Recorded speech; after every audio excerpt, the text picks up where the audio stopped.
ایک دفعہ ایک ملک کا بادشاہ بیمار ہو گیا۔ جب بادشاہ نے دیکھا کہ اس کے بچنے کی کوئی امید نہیں تو اس نے اپنے ملک کی رعایا میں اعلان کروا دیا کہ وہ اپنی بادشاہیت اس کے نام کر دے گا، جو اس کے مرنے کے بعد اس کی جگہ ایک رات قبر میں گزارے گا۔ سب لوگ بہت خوف زدہ ہوئے اور کوئی بھی یہ کام کرنے کو تیار نہ تھا۔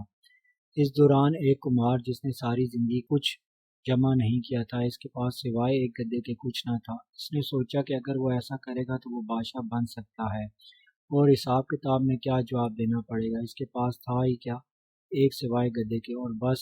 سو اس نے اعلان کر دیا کہ وہ ایک رات بادشاہ کی جگہ قبر میں گزارے گا۔ بادشاہ کے مرنے کے بعد لوگوں نے بادشاہ کی قبر تیار کی اور وعدے کے مطابق کمار خوشی خوشی اس میں جا کر لیٹ گیا اور لوگوں نے قبر کو بند کر دیا۔ کچھ وقت گزرنے کے بعد فرشتے آئے اور اسے کہا کہ اٹھو اور اپنا حساب دو۔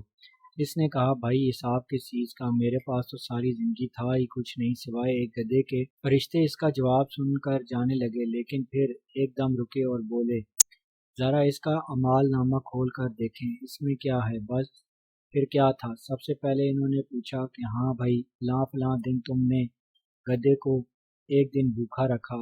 اس نے جواب میں دیا ہاں۔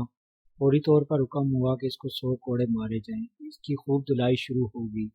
اس کے بعد پھر فرشتوں نے سوال کیا، اچھا یہ بتاؤ فلاں فلاں دن تم نے اس پر زیادہ وزن لاد کر اس کو مارا تھا؟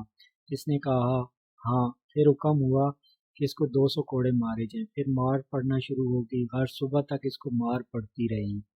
صبح جب سب لوگ اکٹھے ہوئے اور قبر کشائی کی گئی تاکہ اپنے نئے بادشاہ کا استقبال کر سکے، جیسے ہی انہوں نے قبر کھولی تو اس میں سے کمار نے باہر نکل کر دوڑ لگا دی۔ لوگوں نے پوچھا، بادشاہ سلامت کدھر جا رہے ہیں؟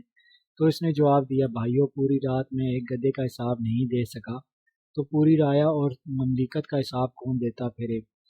کبھی سوچا ہے کہ ہم نے بھی حساب دینا ہے اور پتہ نہیں کس کس چیز کا حساب دینا پڑے گا جو شاید ہمیں یاد بھی